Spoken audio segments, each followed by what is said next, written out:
మనం వంటింట్లో చేసే కొన్ని పనుల వల్ల మన ఇంట్లో వాళ్ళందరూ కూడా ఆరోగ్యంగా ఉంటారు. కొన్ని పనులు మానుకోవటం వల్ల మన ఇంట్లో వాళ్ళని ఆరోగ్యంగా ఉంచడానికి అది ఎంతో సహకరిస్తుంది. వంటిల్లు మనం ఎంత హెల్తీగా ఉన్నాము అన్న విషయాన్ని ప్రస్ఫుటంగా తెలియజేస్తుంది.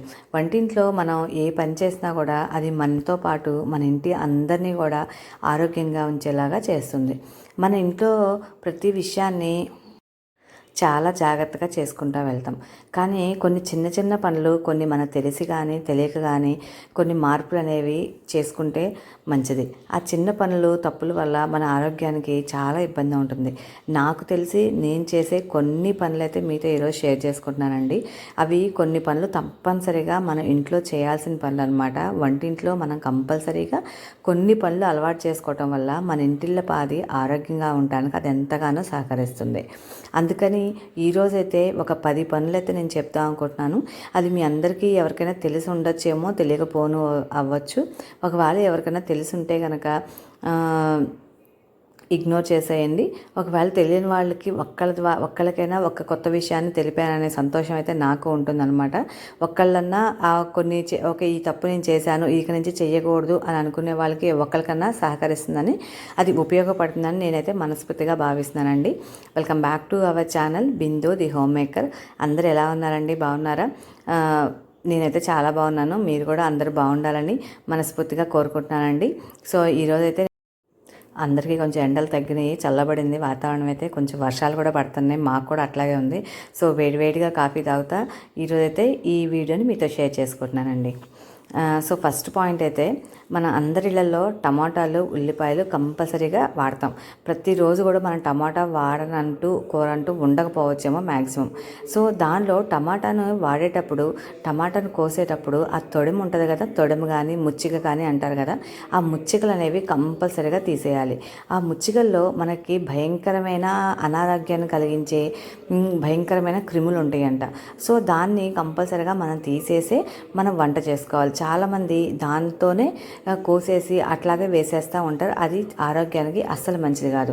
అదేవిధంగా ఉల్లిపాయలు కూడా మనం కోసేటప్పుడు ముందు వెనక ఎలాగో కోసేస్తాము తొడిమలు అనేవి. ఆ తర్వాత ఆ ముందు దీనిలో కూడా ఉల్లిపాయలు కూడా ముచ్చిక అది కానీ తొడిమ కానీ అంటాం కదా, అది కూడా కంపల్సరీగా తీసేయాలి. కొంతమంది అలాగే వేస్తుంటారండి. నేను చాలామందిని చూశాను కూడా. నేను చూస్తా ఉన్న యూట్యూబ్ వీడియోస్లో కూడా చాలామంది అట్లాగే వేసేస్తారనమాట. సో అందుకని నేను ఈ విషయం చెప్దామని అనుకున్నాను. సో మీకు ఏమైనా తెలిస్తే కనుక ఓకే, ఒకవేళ తెలియకపోతే కనుక ఒక కొత్త వాళ్ళకి చెప్పాను సంతోషం అనేది నాకు మిగులుతుంది. సో ఒకవేళ మీకు తెలిస్తే కనుక నాకు కామెంట్ చేయండి. తెలియకపోయినా కూడా నేను ఈరోజు కొత్త విషయం నేర్చుకున్నానండి అని చెప్పి ఒక కామెంట్ చేయండి. సో సెకండ్ పాయింట్ వచ్చేసరికి కాకరకాయలు. అందరం కూడా కాకరకాయ కూరని చాలా ఇష్టంగా చేసుకుంటాం. ఆ కాకరకాయని వండేటప్పుడు చాలామంది దానిపైన చెక్కు గుగ్గురుగా ఉంటుంది కదండి, ఆ స్కిన్ అంతా కూడా తీసేస్తూ ఉంటాం. కానీ మనం అసలు కాకరకాయ తినేదే మన ఒంటికిలో చేదుని పంపించడానికి. సో ఆ పైన స్కిన్ అనేది తీసేస్తే దాంట్లో చేదు అనేది తగ్గిపోతుంది. మనకే కాదండి, షుగర్ పేషెంట్స్ కూడా కాకరకాయ అనేది చాలా ఆరోగ్యాన్ని ఇస్తుంది. ఇది మనం తినటం వల్ల మనలో కూడా బాడీలో ఇన్సులిన్ని ప్రొడ్యూస్ చేస్తుంది అనమాట. సో దాంతో ఈ షుగర్ ఉన్న వాళ్ళకైనా షుగర్ లేని వాళ్ళకైనా సరే మనకి మన బాడీలోని గ్లూకోజ్ లెవెల్స్ని కంట్రోల్ చేస్తుంది. సో మనం కాకరకాయ తినేదే చేదు కోసం అన్నప్పుడు ఇన్ని కూరగాయల్లో కాకరకాయ ఒక్కదానిలోనే చేదు ఉన్నది అంటే అది మన ఆరోగ్యానికి ఎంతో మంచిదని అర్థం. సో చాలామంది కూడా ఆ గుగ్గురు అనేది తీసేస్తూ ఉంటారండి. సో ఆ గుగ్గురు ఆ స్కిన్ అనేది తీయకుండానే అలాగే వండుకుంటారు ఉంటేనే మన ఆరోగ్యానికి చాలా మంచిది. సో ఇక నుంచైనా కూడా ఒకవేళ ఈ విషయం తెలిస్తే ఓకేనండి, తెలియకపోతే వదిలేసేయండి దాని గురించి. నెక్స్ట్ విషయం వచ్చేసరికి ఇదైతే సెకండ్ పాయింట్ అండి. థర్డ్ పాయింట్ చెప్తున్నాను. So next third point. So నేనైతే ఈ మధ్య ఏదైనా సరే వండుకునేటప్పుడు హెల్తీగా వండుకోవాలో హెల్తీగా చేసుకోవాలని ప్రయత్నిస్తాను. సో తక్కువ పాలిషే వాడతానండి నేను కూడా. కానీ నేను వాడే బియ్యం ఒకటి, రైస్ నేను నార్మల్గా వేసినా కూడా అదే దోసపిండిలో కానీ ఇడ్లీ పిండిలో కానీ ఏదో ఒకటి నేను యాడ్ చేస్తాను. రాగి పిండి కానీ జొన్న పిండి కానీ యాడ్ చేసుకుంటాను. ఒకరోజు మామూలుగా వేసుకుంటాను. సో ఈ అన్పాలిష్డ్ వాటిలో ఎక్కువ పొట్టు తీయకుండా వాడుకోవటం. చాలామంది పిండి పిండి వచ్చేసరికి వారాన్ని రోజులు నిల్వ పెట్టేసుకుంటారు. ఉద్యోగస్తులు కానివ్వండి, లేదంటే ఇంట్లో ఉండేవాళ్ళు కాదండి, 2 పూట్ల మనం టిఫిన్ చేస్తాం కదని చెప్పి ఎక్కువ రోజులు నిల్వ పెట్టుకుంటారండి. అన్ని రోజులు ఫ్రిడ్జ్లో అసలు నిల్వ పెట్టద్దు. పిండి ఏదైనా సరే 2 రోజులు వాడుకుంటే అంతకంటే ఎక్కువ రోజులు వాడకుండా ఉండడానికి ప్రయత్నించండి. ఆ తర్వాత మనం గ్రైండర్ వేసుకునేటప్పుడు అందరికీ మనకి స్పాచులా ఇస్తారు, దాంట్లో ప్లాస్టిక్ స్పాచులా ఇస్తారు. అది ఎట్టి పరిస్థితుల్లో కూడా మనం గ్రైండర్ వాడేటప్పుడు అసలు వాడకూడదు. దాంట్లో ఉన్న ప్లాస్టిక్ అనేది అరిగిపోయి మనం తినే ఫుడ్లో కలిసిపోయి దాంతోపాటు అది మనం తినటం వల్ల మనకు అనారోగ్యం పాలవటానికి చాలా ఛాన్సెస్ ఉంటాయి. కాబట్టి మనకి వీలైతే చెక్కది కానీ చెక్క స్పాచులా కానీ లేదంటే కనుక ఇలా చక్కగా శుభ్రంగా మన చేతులు కడుక్కొని మన చేతులతోనే పిండి తీసుకోవటం అనేది చాలా మంచి విషయం. ఈ విధంగా చేయటం వల్ల మనం చాలా మటుకి అనారోగ్యాన్ని కొంత మటుకి మన దరిదాపుల్లోకి రాకుండా చేసిన వాళ్ళం కూడా అవుతాం అనమాట. ఇలాంటి కొన్ని విషయాలు చిన్న చిన్నవి అయి ఉండొచ్చండి, కానీ మనం కొన్ని ఇగ్నోర్ చేసేస్తూ ఉంటాము. ఆ తర్వాత కూరగాయల్లో పెస్టిసైడ్స్ లేకుండా అసలు పండించటమే మానేశారు చాలా రోజుల క్రితం నుంచి. పెస్టిసైడ్స్ లేకుండా పండిస్తున్నప్పుడు ఆ పెస్టిసైడ్స్ అన్నీ మనం తినే ఫుడ్ మీద కంపల్సరీగా ఉంటుంది. మనం ఏ కూరగాయలు తీసుకున్నా, ఏ వంట చేస్తున్నా ఆ రోజు కంపల్సరీగా 1 గంట ముందన్నా నీళ్ళు తీసుకొని ఆ నీళ్ళల్లో ఆ కూరగాయలన్నింటినీ నానబెట్టాలి.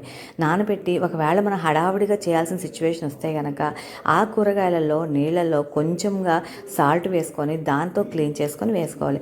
ఆ తర్వాత కొత్తిమీర, కరివేపాకు, చాలామంది కూడా కొత్తిమీర, కరివేపాకు ఫ్రిడ్జ్లో తీసుకొని షింక్ కింద వాటర్ కింద అట్లా కడిగేసేసి దాంట్లో వేసేస్తాం. అలా కాకుండా దాన్ని కూడా ఈ విధంగా మనం కాసేపు నానబెట్టుకొని చేసుకుంటే చాలా మంచిది. ఆ తర్వాత వచ్చేసరికి మనం కిచెన్లో ఎప్పుడు పద్దాకా ఒక క్లాత్ తుడుస్తూనే ఉంటామండి. ఎందుకంటే కిచెన్ నీట్గా ఉండాలి, మన ఆరోగ్యంగా ఉండాలి, మనం అందరూ కూడా హెల్తీగా ఉండాలనే విషయంతో క్లీన్ చేస్తూ ఉంటాం. అది ఎప్పుడు తప్పు కాదు. మనం క్లీనింగ్గా ఉంటే మనకు కూడా చాలా బాగుంటుంది కూడా. సో క్లీన్ చేసిన తర్వాత ఆ చేతుల్ని అలాగే డైరెక్ట్గా పెట్టుకోకుండా కంపల్సరీగా మనం హ్యాండ్ వాష్ చేసుకోవాలి. ఎందుకంటే మనం ఇన్ని పనులు చేసేటప్పుడు ఒకసారి మర్చిపోయే ఛాన్స్ ఉంటుంది. అంటే మీరు ఎవరు కడుక్కోరని కాదు, నేను మర్చిపోతానని అనమాట.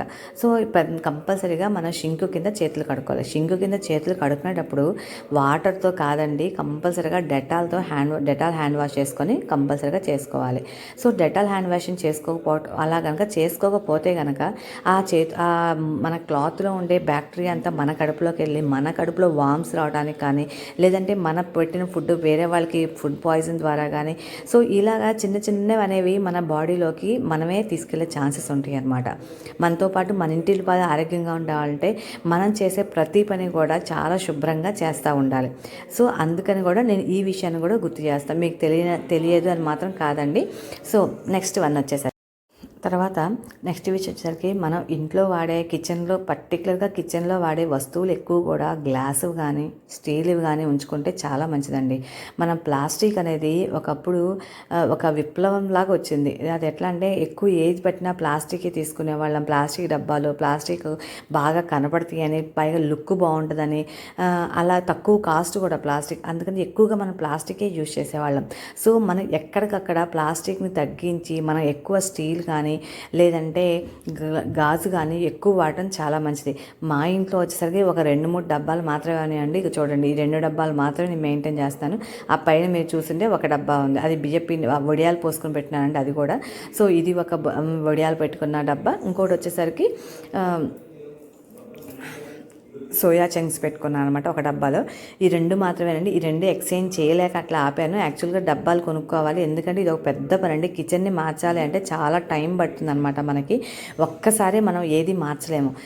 నేను కూడా ఇంతకుముందు ఉప్పు, చింతపండు అన్నీ కూడా ప్లాస్టిక్ వాటిలో పెట్టుకున్నాను. ఈ మధ్య కాలంలో చాలా మటుకి మార్చేస్తూ ఉన్నాను అనమాట. దీనికైతే చాలా టైం పట్టిద్దండి. కిచెన్లో మన సామాన్ కానీ ఏదైనా సరే మార్చాలంటే కొంచెం టైం పడుతుంది. మన బడ్జెట్ అనేది ఇబ్బంది లేకుండా మంత్లీ ఇన్ని కొనుక్కొచ్చుకోవాలి అని చెప్పి ప్లాన్ చేసుకుంటే కనుక కొంచెంగా, అంతేకాకుండా డీమార్ట్లో కూడా చాలా తక్కువ కాస్ట్ ఉంటాయండి. సో ఇవన్నీ కూడా కొంచెంగా మార్చుకోవడానికి వీలవుతుంది.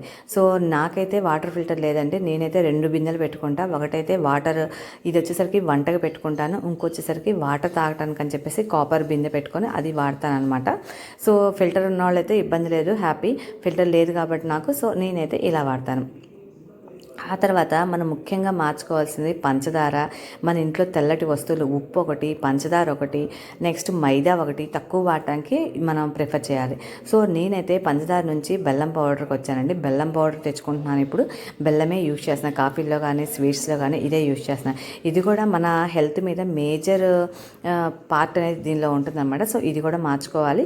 సాల్ట్ వచ్చేసరికి మనకి పింక్ సాల్ట్ దొరికింది. పింక్ సాల్ట్ యూజ్ చేసుకోవచ్చు. ఒకవేళ పింక్ సాల్ట్ లేదనుకుంటే కనుక మనం కళ్ళుప్పు వైట్ది ఉంటుంది కదా, అదే దాన్ని ఇంకా పౌడర్ చేసుకొని మనం వంటలో వాడుకుంటే మంచిది. పింక్ సాల్ట్ దొరికితే చక్కగా పింక్ సాల్ట్, రాక్ సాల్ట్ రెండు కూడా మనకు ఉపయోగపడతాయి. సో ఇది ఒక చేంజ్ అండి నేను చేసుకుంటున్నది. ఆ తర్వాత మనం వంట చేసుకునే వంట పాత్రలు అనేవి చాలా ముఖ్యమైన పాత్ర వహిస్తాయి మన ఆరోగ్యంలో.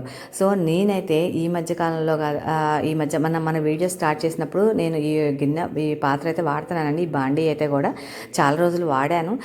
అయితే కొన్ని వాడతాను, అన్నీ వాడను అనమాట. పులుసులు సాంబార్లు అనేవి అసలు నేను చాలా తక్కువ మా ఇంట్లో.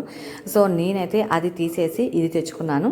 సో ఇది కూడా కాస్టేనండి. మన గిన్నెలు మార్చాలన్నా కూడా కొంచెం టైం పట్టిద్ది. ఎందుకంటే అన్నీ మార్చలేము, కొన్ని మార్చుకుంటూ ఉంటాం కాబట్టి నేను ఒక్కొక్కటిగా మార్చాను. నాకు ఒక 5 to 6 months టైం పట్టిందనమాట. సో మట్టి పాత్రలు తెచ్చుకుంటున్నాను ఈ మధ్య కాలంలో. ఆ తర్వాత స్టీల్ గిన్నెలు ఇవైతే చాలా రోజుల నుంచి వాడుతున్నానండి. మాకు వేరే ఎవరో ఇచ్చారనమాట గిఫ్ట్గా. సో అప్పటి నుంచి నేను అన్నం కూరలు ఇవన్నీ కూడా దీనిలో మాట్లాడుతాను. కిందదైతే డిమార్ట్లో తీస్తాను చిన్న బాండి, పెద్దదైతే 5 layers అనమాట. దాన్ని కూడా అలా యూజ్ చేసుకుంటాను. సో నా షెల్ఫ్లో కూడా ఎక్కువ స్టీల్ గిన్నెలే ఉంటాయండి. తెల్ల గిన్నెలు అన్నీ కూడా ఆల్మోస్ట్ నేను ఏమీ లేవనే చెప్తాను. సో మిగతా అన్నీ కూడా నేను పైన పెట్టేసేసాను, మర్చిపోయినా. ఏదన్నా అర్జెంట్ అయితే వాడుకోవచ్చు అన్నట్టుగా. సో నెక్స్ట్ మనం వాడుకునేటప్పుడు గిన్నెలు ఎప్పుడైనా సరే తీసేసి డైరెక్ట్గా స్టవ్ మీద పెట్టేసుకోకూడదు. మనం ఏ గిన్నె వాడినా, ఏ స్పూన్ కానీ, ఏ ప్లేట్ కానీ మనం వాడితే కంపల్సరీగా వాడే ముందు ఒక్కసారి వాటర్తో వాష్ చేసుకొని వాడాలి. ఎందుకంటే మనకు తెలియకుండానే మన ఇంట్లో బల్లులు కానీ లేదంటే చిన్న బొద్దింక పిల్లలు తిరుగుతూ ఉంటాయి. అవి మనం చూసేటప్పుడు ఉండకపోవచ్చు, కానీ మనం ఉండకపోయినా మనం క్లీన్ చేసుకొని పెట్టుకుంటే మన ఆరోగ్యానికి మంచిది. ఆ తర్వాత మనం స్టోరేజ్ కోసం ఫ్రూట్స్ అన్నిటిని కూడా ఫ్రిడ్జ్లో పెట్టుకుంటాం. ఎందుకంటే బయట ఎండలకు కానీ లేకపోతే ఏ క్లైమేట్ వల్ల ఎక్కువ రోజులు నిలవ ఉండవు కాబట్టి. ఫ్రూట్స్ని ఫ్రిడ్జ్ నుంచి తీయంగానే అట్లాగే కోసేసుకోకుండా మనం తినాలి అనుకున్నప్పుడు ముందుగానే ఒక గంట ముందు బయట పెట్టేసుకొని చక్కగా వాటర్లో వాష్ చేసుకోవడం కానీ, లేదంటే కనుక బయటే కాసేపు కడిగేసి కాసేపు అట్లా ఉంచి ఆ కూల్నెస్ అనేది పోయిన తర్వాత చక్కగా కోసుకొని తింటే కనుక అది ఆరోగ్యానికి మంచిది. అంత కూల్ అనేవి తినకూడదండి. అంతేకాకుండా వీటితో పాటు పెరుగు, పాలు ఇవన్నీ కూడా మనం వాడుకునే ముందు బయట పెట్టేసుకోవాలి. ముందుగానే బయట పెట్టుకుంటే చాలా మంచిది. మనం భోజనం చేసిన తర్వాత గిన్నెలు కడుక్కుంటాం కదండి. సో ఆ గిన్నెలు కడిగేటప్పుడు, మార్చుకునేటప్పుడు కంపల్సరీగా గిన్నెల్లో ఉన్న స్పూన్స్ అనేవి తీసి పక్కన పెట్టాలి.